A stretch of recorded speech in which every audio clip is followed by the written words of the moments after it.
Have you ever opened a family share size packet of chocolate or crisps and immediately thought, I shouldn't eat all that to myself?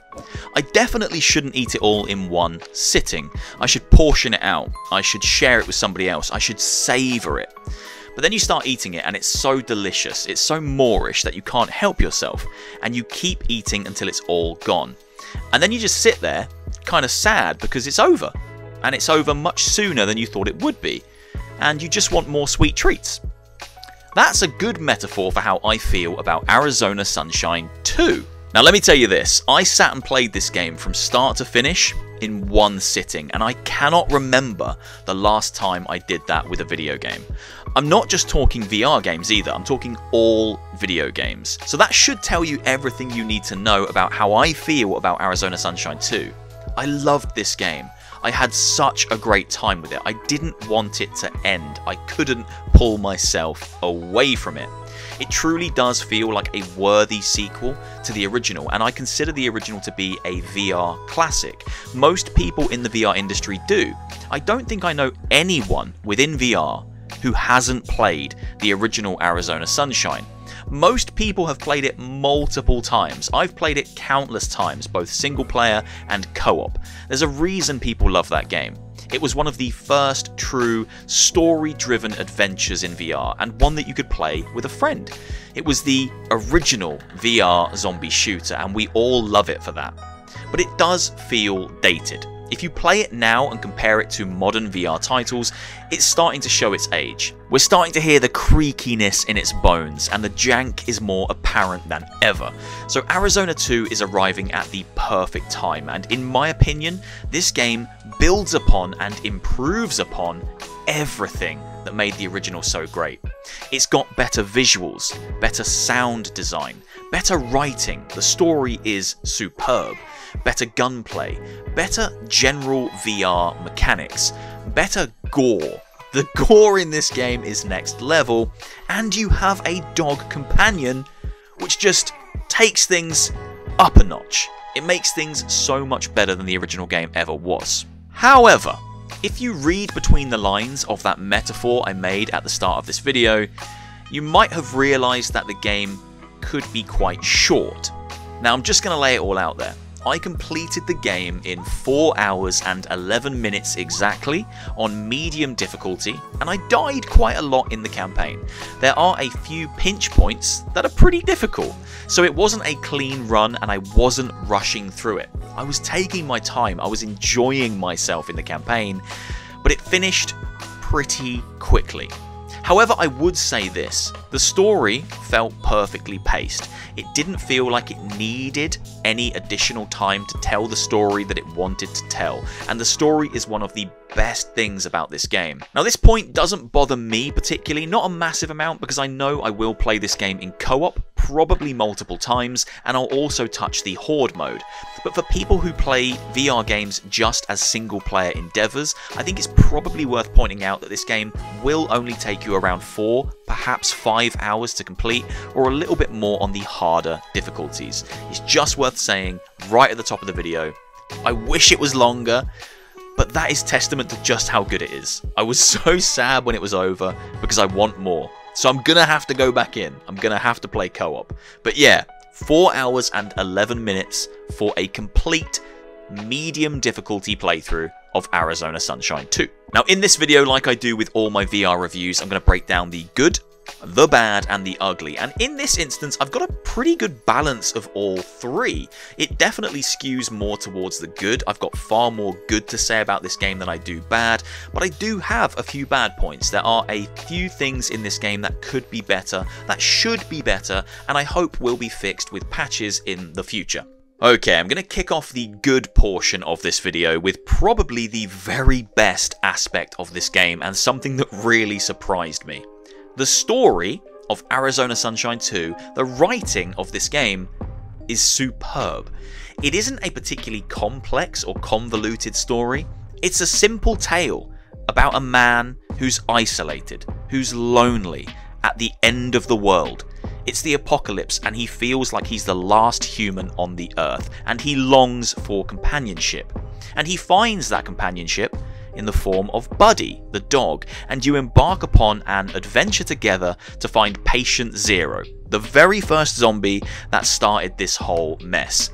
It's a simple story, but sometimes the most effective stories are the simplest ones, and this is a very human, very relatable, and surprisingly emotional story for a VR zombie shooter.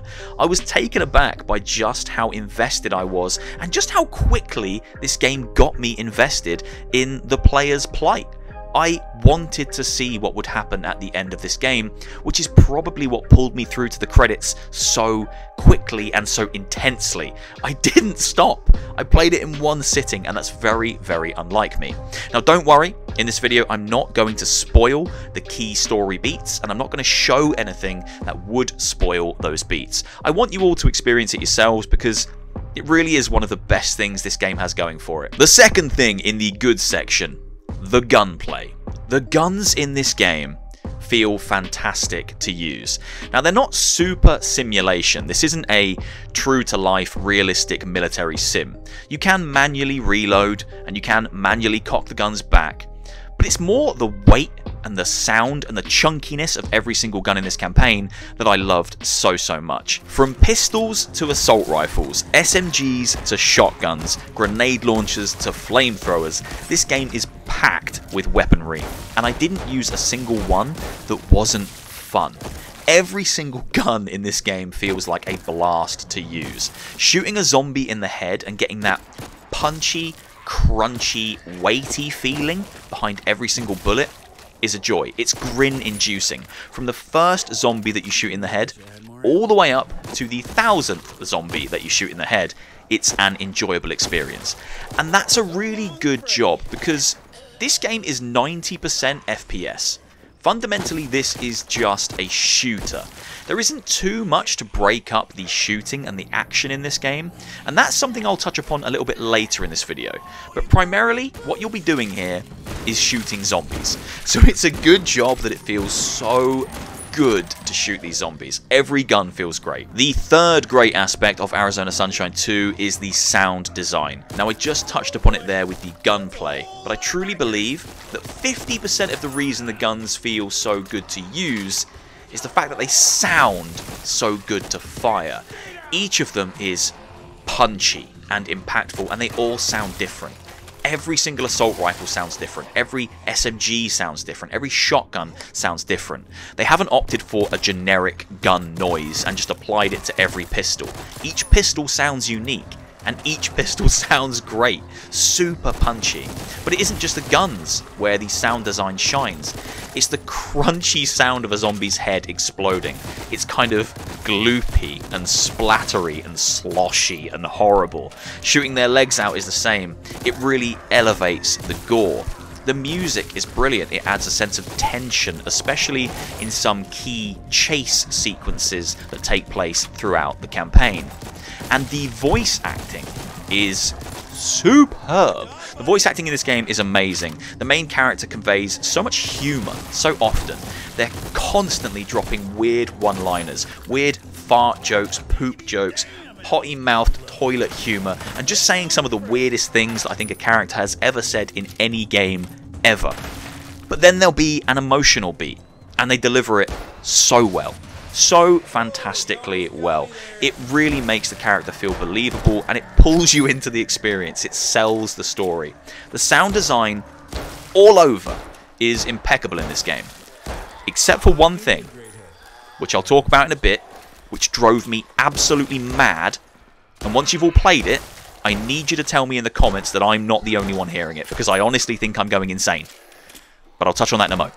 The fourth good aspect in Arizona Sunshine 2 is something I touched upon in my preview videos. And it's not going to be for everyone, but the gore in this game and the way in which you can dispatch these zombies is next level. It's unlike anything I've seen in a VR-focused horror game or zombie game before. It reminds me an awful lot of Dead Island 2, the flat screen release that came out earlier this year. That game had some exceptionally detailed gore and gore systems, and Arizona Sunshine 2 is a scaled down version of that. It isn't quite as impressive as the gore present in Dead Island 2, but it's pretty close, and for a VR game, especially on PC, it's incredible. You can chip away through layers of flesh down to the bone, and then you can blow away the bone. You can take parts of their body and torso off to see their insides. Their heads explode in horrific fashion, sometimes leaving like a bit of a face or half a face. It's grim in all the best ways, and you can dispatch zombies in some really cool, exciting ways. You can stick grenades into their mouths and then let the grenade explode. You can set them on fire, you can take off limbs, you can hack them to pieces with melee weapons. The combat in this game feels great, and actually smashing these zombies up is so satisfying. I sounded really sadistic when I said that, didn't I? I really enjoyed smashing these zombies up. The fifth good aspect of Arizona Sunshine 2 is the visuals and the visual presentation of this game. However, I do need to put a bit of a disclaimer here for this video. I played through the entire game on PC, and I would say that if you have the ability to do so, that is the platform that you should be picking this game up on. There's quite a big disparity between the 3 different platforms that Arizona is available for. Now, all the footage you're seeing behind me right now is captured on PC. The game looks detailed and realistic. The shadows are superb. The contrast is fantastic. The colors feel natural. The world feels lived in. The skybox with rolling clouds is particularly impressive. Details like dust kicking up off the floor, glass shattering on windows when you shoot them out, trees shaking when a nearby explosion sets them off. All those details look superb on the PC. Presentation is exceptional on PCVR. However, if you play the game on Quest, and this footage was captured on Quest 3, it's still serviceable and the gameplay is the same, but the experience is a lot flatter. You'll see that the shadows are gone, the zombies' shadows are lost. The contrast and the detail on the zombies is also lost. The character models look a bit more polyagonal. They're a bit more kind of video gamey. The skybox is no longer a rolling set of clouds, but it's a static image. You lose quite a lot on standalone. You will still get the same enjoyable Arizona Sunshine 2 experience, but it is a lot flatter. The sixth and final good aspect of Arizona Sunshine 2 is, of course, Buddy. I love him. I absolutely love him. He is the heart and soul of this game. It's a companion that actually works. Companions in a lot of games, not just VR ones, flat ones as well, they kind of annoy me usually, but Buddy has a purpose. You can send him off to 6 zombies. He will pull the zombies down and pin them to the ground, a lot of the time ripping their throats out and killing them for you. But if you get into a pinch and there's a wall of zombies coming towards you, he is super useful for taking out the ones that are getting a little bit too close, so you can get some distance, reload a weapon and deal with the horde. He's also just adorable. I played fetch with him so much in the campaign. I was putting cute little hats on him. You can put the hats on, Buddy. He really is the heart and soul of this game. He will pull you through to the end, and he sells the story. The story is about companionship. It's about loneliness, and it's about finding someone that you can rely on and love in the apocalypse when you've got no one else to love. And you do start to feel that way for Buddy. You care about him, and you want him to make it out of the story alive. Buddy is a genius addition to the game, and more VR games should have animal companions. He's fantastic, and he really is the bow on the top of Arizona 2. Okay, now it's time to slide into the bad aspects of Arizona Sunshine 2. And kicking this section off is the sewers. Now, this game primarily takes place in gorgeous, sun-soaked outdoor locations, whether it's a small town or a shopping strip, an airport, a train yard, or a biker bar. All of the locations are really exciting and interesting, and I wanted to explore them. But for some reason, this game sets 3 or 4 of its levels in the sewer, and each of these levels feels almost identical. It wouldn't bother me so much if there was some variance between these levels, but they all feel like the exact same level. Walking along the same small walkways with your kind of bars next to you, and then you've got the sewery bit that you can't step down into in these grey corridors, just shooting zombies until you get to a ladder or a door that will take you to the next outdoor level. I'm not quite sure why they return to the sewer so many times. It's definitely a low point of the campaign for me, because it feels like it's the same level repeated 3 or 4 times. I wouldn't have cared so much if it was just 2 sewer levels, or 1, that would be even better, but going back there as many times as they didn't really add much to the story. It just felt like they were repeating that same location to pad the campaign out, and I would have preferred a couple of different locations, because the outdoor stuff is so good. It really makes those sewer levels feel even less exciting. The second bad aspect in Arizona Sunshine 2 is a lack of variety in the actual gameplay loop. Now, I've already touched upon this, but 90% of this game is just shooting zombies. This is a first-person VR shooter through and through. And what I would have liked in this campaign is a few more set pieces, puzzle sections, and maybe even a stealth section or 2 to break up the flow of the gameplay. Don't get me wrong, the shooting is amazing, I've already said that, so I was happy to blast my way through 19 levels, I think it is, full of zombies for 4 hours. But I would have liked a few more set pieces. There's a couple in the campaign, one particular one on the back of a train that I really enjoyed, and these guys know how to do a fun set piece. So a few more just thrown in the campaign just to break things up and change the flow of gameplay would have been really appreciated. I remember in the first game there were a few sections where you needed to activate something and then hold off a horde of zombies until that thing had finished activating, a little bit like Left 4 Dead. There aren't really any moments like that in this campaign, and it was strange to see them disappear, because even that would have just given a little bit of change in amongst all of the shooting. The third negative thing that I wanted to touch upon is a strange one, and again, it's definitely a personal preference thing. But in this game, you can't step down off of even the smallest ledge. Every single drop, even if it's a foot down, is an invisible wall that you can't get past, even if you can walk around the ledge and go down to the bottom of the ledge. It's not an area you can't get to, it's somewhere you can stand, but if you're at the top of this really tiny ledge, and I'm talking like a curb, you can't step off of it. And for me, it breaks immersion, because it makes me not believe that I'm an actual person in this world, because in reality, you'd be able to step down off of that curb. You wouldn't get stuck there. It's not like I'm falling 30, 40, 50 feet. It's a foot or less. It makes environments feel restrictive for the sake of them being restrictive, like you're being funneled in a very specific direction through these levels. It's such a strange nitpick, I appreciate that, but I found myself at points being chased by zombies and I would come up against an invisible wall effectively because there was a tiny ledge. And I could run around and get to the bottom of that ledge, but I have to go all the way around. I couldn't just step off of it. And it feels wrong. The fourth negative aspect is something that actually made me think I was going crazy whilst playing this game.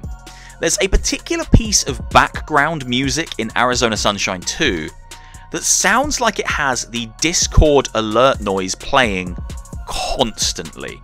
I actually stopped playing and checked my PC to see if Discord was popping off like crazy. I've never heard anything like it. And then I noticed there weren't any notifications and I was like, okay, that's a bit strange. Jumped back into the game, continued playing, thought nothing of it. Then I got to another area, another location, and I could hear it again. I was like, Discord is going crazy. And then I noticed that it's in the game. One of the pieces of background music has a noise. Sounds like the Discord alert just going off constantly, like glung, glung, glung, glung, glung, constantly. And it was driving me mad, and I need to know that you guys can hear it too. I'll try and get a clip of it and I'll enhance the background music so you can hear it. But my word, it was driving me mental. Buddy, go get him! Buddy, go get him! The fifth and last bad aspect of Arizona Sunshine 2 is, of course, the length. And this is going to be completely and utterly subjective. I really believe that they took the exact right amount of time to tell the story that they wanted to tell. I don't think they needed to stretch this campaign to 8 or 10 hours to tell this story. It's so effectively told and well paced that 4 or 5 hours is the right time to tell the story and show the gameplay that it wanted to show. But I know for some people that is another VR game that is very much on the short side versus the price point that it's asking for. So I put it here because I know for some people it will be a bad aspect, it will be a negative aspect. But I do realise and I do know that most people will play co-op, they will play several times, and they will engage with the Horde mode. So the truth is, you'll probably get closer to 10, 15, 20 odd hours out of this game if you play it multiple times and play Horde. But for those few people that just play single player, 4 hours for the price point, it's a big ask, and I do understand that. The game is great, I love the story, but 4 hours for some people will feel like a stinger. And finally, we move on to the ugly section of the video, and I only have 1 point for this section. Arizona Sunshine 2, sadly, feels less polished and less QA tested the further you get into the game.